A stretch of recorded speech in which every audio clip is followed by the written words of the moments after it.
Bueno, así venimos y así continuamos y en línea nos está esperando el intendente del municipio de General Paz, uno de los 135 municipios que tiene la hermosa provincia de Buenos Aires. Él es un intendente peronista y después vamos a hablar seguramente en la charla de cuántas acepciones hoy tienen que ver con la palabra peronismo, no viene de ahora, sino de las últimas décadas, digamos desde siempre, y se llama Juan Manuel Álvarez. ¿Qué tal, Juan Manuel? Marcelo Aymar te saluda, ¿cómo estás? ¿Qué tal, Marcelo? ¿Cómo estás vos? Un saludo para vos y para toda tu mesa. Muchas gracias. Bueno, queríamos hablar con vos, primeramente, porque yo hace algunas semanas empecé a pensar en si nosotros tenemos una cosecha récord,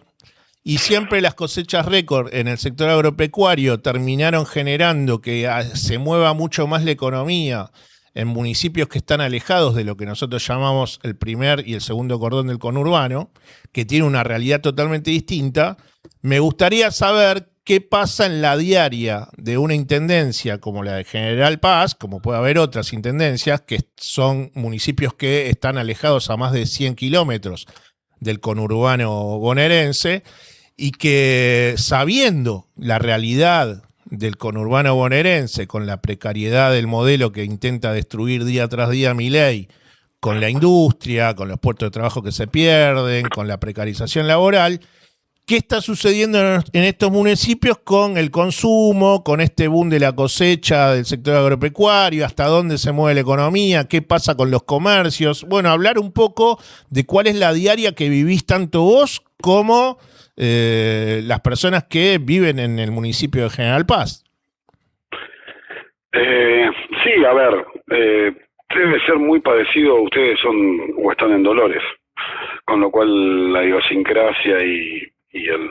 la economía nuestra es distinta, como vos decís, a lo que pasa en el conurbano o en Capital. Pero también tengo que decirte que si bien se dice que va a haber cosecha récord y demás, eso no suplanta ni compensa, ni cerca de compensar lo que está produciendo el modelo económico nacional, las políticas nacionales en términos de consumo, de todo lo que ustedes ya saben y que pasa también en el conurbano. Eso no está lejísimo de poder compensar eso. La realidad es que nuestra economía, nuestra situación está muy parecida tal vez a la del conurbano, y te diría que en algunos casos a veces peor y en otras cosas mejor, tal vez porque las fuentes laborales en el interior escasean un poco más, que es lo que pasa en el conurbano, y eso se siente un poco más, y tal vez mejor porque en las localidades pequeñas, o pueblos como lo decimos nosotros, la situación económica, esta cuestión de que todos nos conocemos como vecinos, de que hay todo un entramado dentro de instituciones, esta cuestión de la empatía es mucho más cercana y entonces se va paliando mucho más la situación social, porque tenés el almacenero que le fía al vecino, que lo espera, que lo aguanta, no te falta un plato de comida, el intendente lo encontrás en la casa, en el celular, la oficina de acceso, es algo mucho más cercano, y eso tal vez ayuda a paliar la situación. Pero en términos generales, la verdad que la estamos pasando muy mal, como el resto de la Argentina, más allá de la cuestión de la cosecha, porque aparte después también hay que ver y demás esa actividad que es importante para la Argentina y demás, cuánto realmente es lo que derraman las economías locales. Porque una cuestión es la cosecha récord en términos del impacto que tiene en las arcas del gobierno nacional, en la retención, en el ingreso de divisas, y después es la diaria, la que vos tenés en Dolores, la que yo tengo en Rancho, que es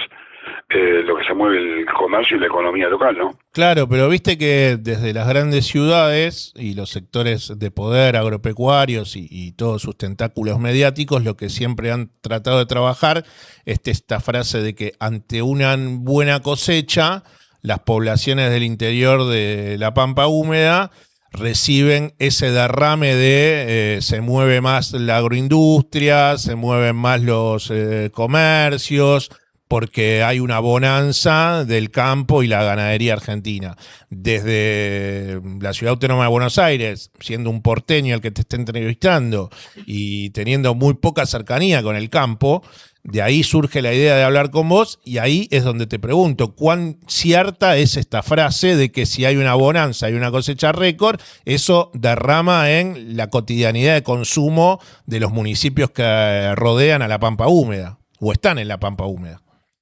A ver, para responder a tu pregunta, siempre es mejor tener una cosecha récord que una mala cosecha, no hay duda.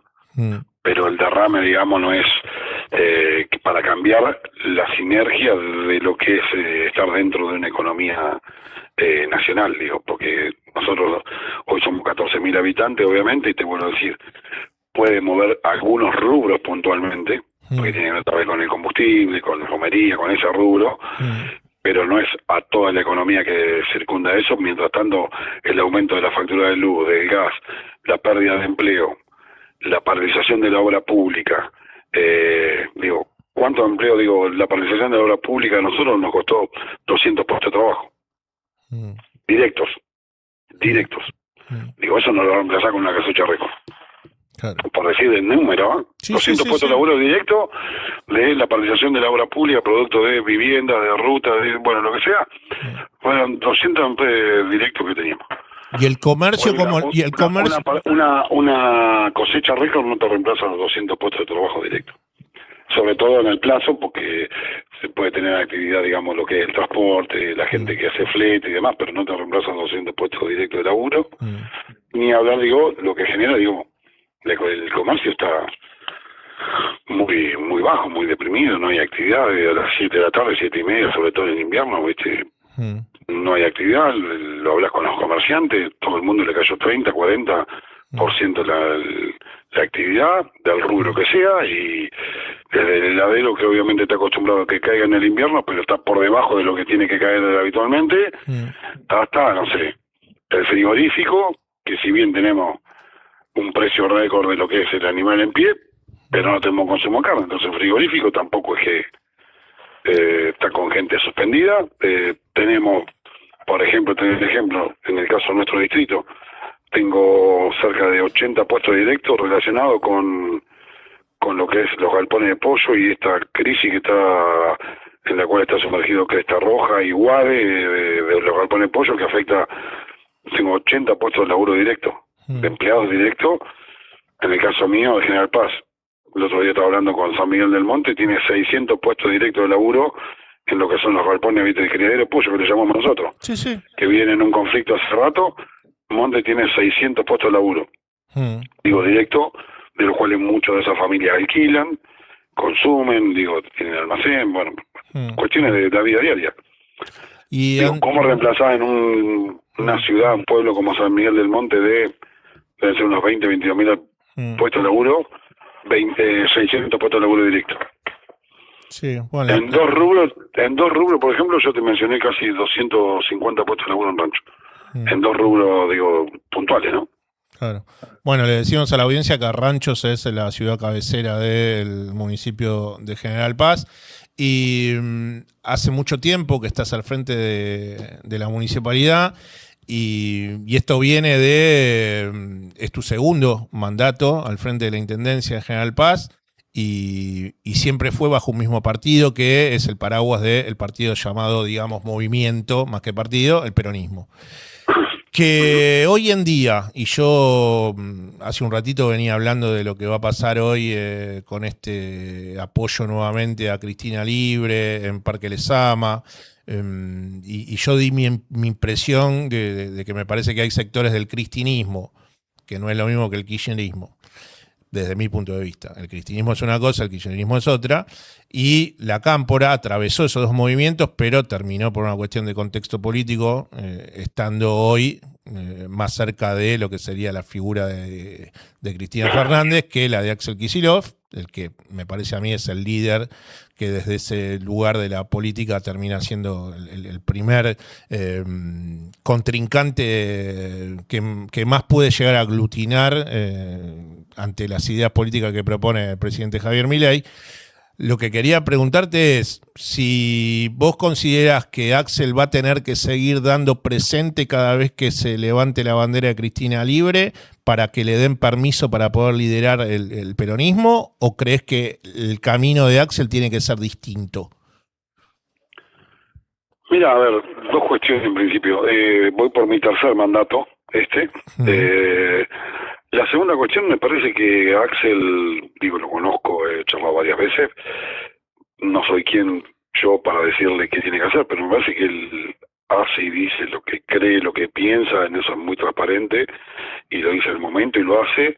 y creo que en reiteradas oportunidades se ha expresado respecto de Cristina, sobre su situación procesal, sobre su injusta condena, sobre su injusta privación de la libertad.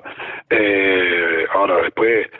si él tiene que dar presente o no para que le den permiso, me parece que él va a construir su propio camino, me parece que el camino de él tiene que ser el de construir un proyecto de país, de qué país quiere, de qué país, digo, tenemos que discutir proyectos, no personas, y que son los que después, en definitiva, se van a expresar en la voluntad popular, que es la gente, no son las estructuras, son los aparatos, sino el vecino, como pasa en Dolores o en Rancho, que va y uno le habla al vecino, más allá de las distintas vertientes que hay. Me parece que él, yo lo he escuchado en reuniones privadas y también lo he leído en público, expresarse sobre la condena de Cristina y sobre lo que él piensa, y ha sido bastante claro y tajante respecto a ese tema, como creo que estamos todos en ese sentido también, ¿no? Porque ese es otro capítulo también que hay que discutir sobre, digo, otro capítulo que me parece que hay que discutir y hay que llegar a la sociedad y plantearlo de cara a la sociedad sobre la justicia que queremos los argentinos de acá en adelante, ¿no? Porque eso también me parece que es un tema que normalmente no se habla, y se habla siempre de la dirigencia política, se habla de los intendentes, se habla de los gobernadores, se habla a veces de los legisladores, y el Estado tiene tres poderes independientes. Sí, pero hay un poder que parece que no fuese poder, que nunca existe, que nunca está, que lo ven los pueblos, ¿me entendés? Que el vecino, cuando habla de justicia, va y reclama en la comisaría o en el intendente, y se olvida de que existen jueces de garantía, fiscal y todo un proceso, todo un poder independiente que no está subsumido a las decisiones políticas ni del intendente ni del gobernador, ¿no? ¿Y cómo te lo imaginas a Milei a futuro? Decime el futuro del mes que viene, el futuro del 2027. El futuro que tiene que ver con su situación ideológica de poder sostener sus ideas en vistas a lo que él va a querer, que es presentarse a una reelección. ¿Cómo crees que él cómo te imaginas el desarrollo de su política en pos de esa idea, y hasta dónde ves el sostenimiento social para que él pueda captar adeptos que se enrolen atrás de esa idea, como pasó hasta la parlamentaria del año pasado en octubre, que está bien, más allá de que vino Trump y le bajó guita, o que cuando estuvo en aprietos anteriormente vino el FMI y también le bajó guita, pero terminó teniendo un resultado favorable en la parlamentaria de octubre. Y en relación a eso, bueno, ¿qué es lo que imaginás de Milei en pos a esta situación de continúo más allá del 2027? Me parece que él va a mantener su postura, su discurso. De hecho lo ha mantenido así a lo largo de 2 años y pico, va a seguir manteniendo esto. Me parece que también hay una cuestión de que en este proceso esa es mi impresión personal, me parece, y en este proceso de acá el año que viene, algunas banderas que lo llevaron a él a estar o ocupar el cargo de presidencia, una coyuntura de alguna bandera que él levantó, la está perdiendo en el transcurso de 2 años y pico, y me parece que parte le va a contener o va a sostener lo que se llama un núcleo duro, seguramente, que es más llegado a la derecha o es más llegado al antiperonismo o al antiprogresismo, que va a ser más que van a estar ahí por odio que por amor, por llamarlo de una manera, por más que la política que lleva adelante no le gustan, por más que ya sea mucho su equipo tan casta como lo que él criticaba, por más que tenga casos como el de jefe de gabinete que te venimos a mencionar, bueno, por más de todo eso, no van a cambiar su voto por una cuestión ideológica, ¿me entendés? Sí. Después, me parece que hay un porcentaje de la sociedad, de la Argentina, que sí va a ir cambiando, y hay que ver, digamos, hacia dónde va ese voto, porque, ¿me entendés? O sea, algunas banderas que él planteó de ser la anticasta, de no ser la casta, me parece que la ha perdido en este tiempo, en algunos ejemplos que ya son públicos, ¿no? Y para no redundar en algunas cuestiones muy ya muy obscenas, por llamarlo de alguna manera. Sí. Hay cuestiones de que él planteó la paralización de la obra pública y lo llevó adelante y paralizó la obra pública, pero después de 2 años y pico la gente empieza a preguntar, che, bueno, ¿y la plata de la obra pública dónde está? Porque yo vivo peor que antes, mi situación económica de la la macroeconomía puede estar estable, el dólar puede seguir estando en 1.400 y pico, la inflación está, si querés, pseudo contenida entre 2,5 puntos, 3, que no es lo que él prometió, pero tal vez es mucho más bajo de lo que recuerda a la gente en la última época de Alberto. Pero fuera de esa conclusión, dice, che, loco, pero yo vivo cada vez peor que antes. A mí, yo llego al 20, llego al 15, perdí el laburo, no tengo laburo, y además, nada, la ruta está hecha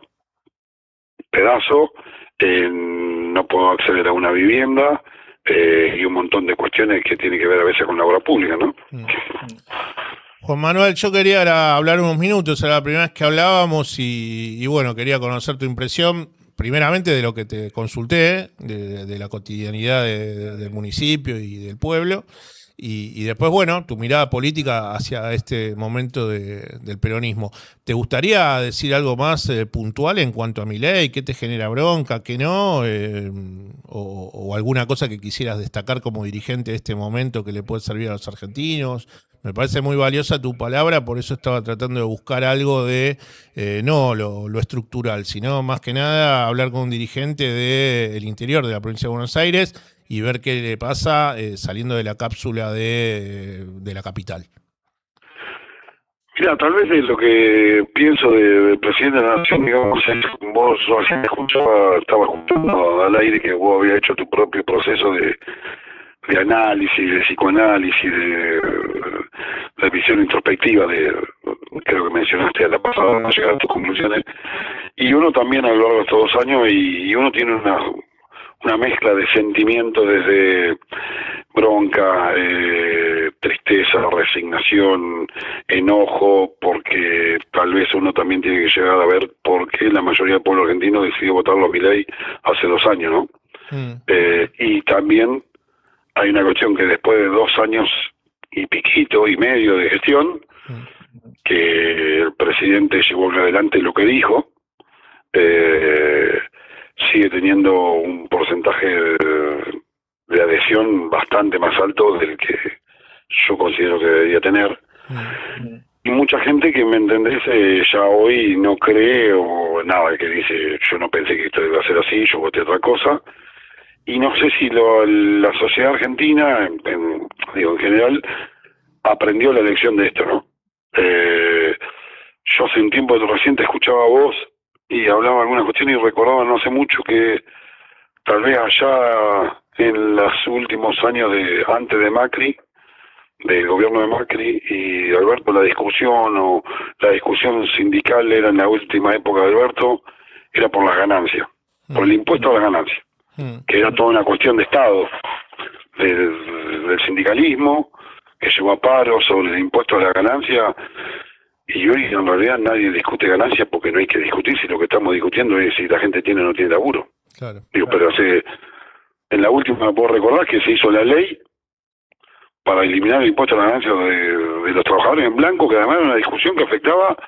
a un porcentaje, porque son los que están en blanco, cuando vos sabés perfectamente que casi el 30-35% de la economía es trabajo informal. Pero así todo hoy, no sé, vino el presidente, derogó ese beneficio para los trabajadores, pero hoy en día además nadie discute la ley de ganancias. ¿Y qué va a discutir la ley de ganancias si el laburante que está en blanco está buscando un segundo o un tercer laburo, o el que está en blanco está viendo de cómo su fábrica, su empresa, no se queda sin laburo y pierde su laburo, sea en el rubro de la UOCRA, o sea en lo público, o sea si su trabajo está en lo privado, como